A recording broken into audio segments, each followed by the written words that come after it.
السلام علیکم ورحمۃ اللہ۔ خوش رہنے کا 7واں گر یہ ہے کہ حسد کرنا چھوڑ دیجئے۔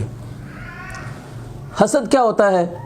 حسد یہ ہے کہ کسی دوسرے شخص کے پاس کسی نعمت کو دیکھ کر اس نعمت کے اس سے چھن جانے کی خواہش کرنا، یہ چاہنا کہ اس کے پاس یہ نعمت کیوں ہے۔ وہ نعمت عزت بھی ہو سکتی ہے، حسن و جمال بھی ہو سکتا ہے، مال دولت بھی ہو سکتی ہے، کوئی عہدہ بھی ہو سکتا ہے، دینداری بھی ہو سکتی ہے۔ کوئی بھی چیز کسی دوسرے کے اندر دیکھ کر دل ہی دل میں کڑتے رہنا، جلتے رہنا کہ اس کے پاس یہ کیوں ہے، اس کے پاس یہ نہیں ہونی چاہیے۔ تو یہ حسد جو ہے یہ بہت ہی بری عادت ہے۔ اللہ کے رسول صلی اللہ علیہ وسلم نے اسے ایمان کے منافی قرار دیا ہے۔ آپ نے فرمایا کہ کسی دل میں حسد اور ایمان اکٹھے نہیں ہو سکتے، یعنی یا تو کسی دل میں ایمان ہوگا یا حسد ہوگا۔ ایمان ہے تو حسد نہیں ہے، حسد ہے تو اس کا ایمان بڑا کمزور ہے۔ وجہ اس کی یہ ہے کہ حسد کرنے والا اصل میں اللہ تعالیٰ کی تقسیم پر اعتراض کر رہا ہوتا ہے۔ دیکھیں، کسی کے پاس جو بھی نعمت ہے وہ اللہ تعالیٰ کی عطا کردہ ہے، تو کسی کو کیا حق پہنچتا ہے کہ وہ اللہ تعالیٰ کی تقسیم پر اعتراض کرے کہ اللہ نے اس کو کیوں حسن دیا، اس کو اللہ نے اتنا مال کیوں دیا، اس کو اللہ نے اتنی عزت کیوں دی۔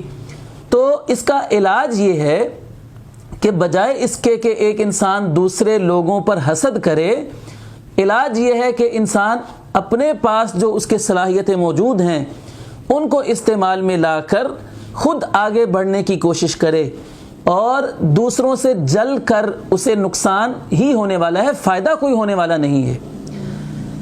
حسد کو ہمارے ہاں اردو میں جلنا کہتے ہیں۔ حسد کرنے والا جس سے حسد کر رہا ہوتا ہے اس کو تو نقصان پہنچاتا ہی پہنچاتا ہے بسا اوقات، اور نقصان پہنچانے میں کسی بھی حد تک جا سکتا ہے، جان بھی لے سکتا ہے۔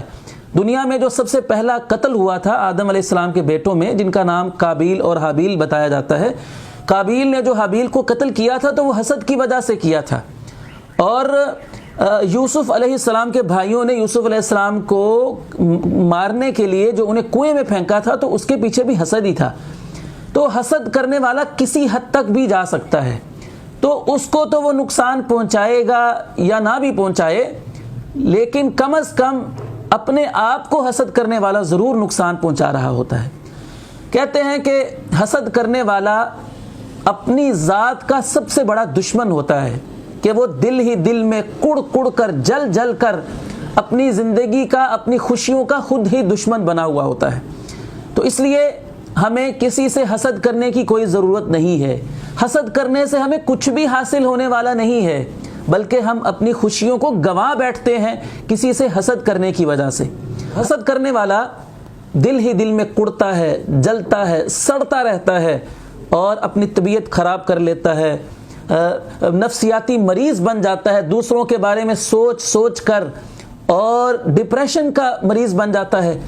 تو اس لیے حسد کو چھوڑیے۔ اگر آپ زندگی میں خوش رہنا چاہتے ہیں تو اللہ تعالیٰ کی دی ہوئی نعمتوں کو، یقیناً آپ کے پاس بھی اللہ کا دیا ہوا بہت کچھ ہے، آپ ان کو استعمال میں لا کر آپ بھی دنیا کے اندر ترقی کریں، عزت کمائیں، پیسہ کمائیں۔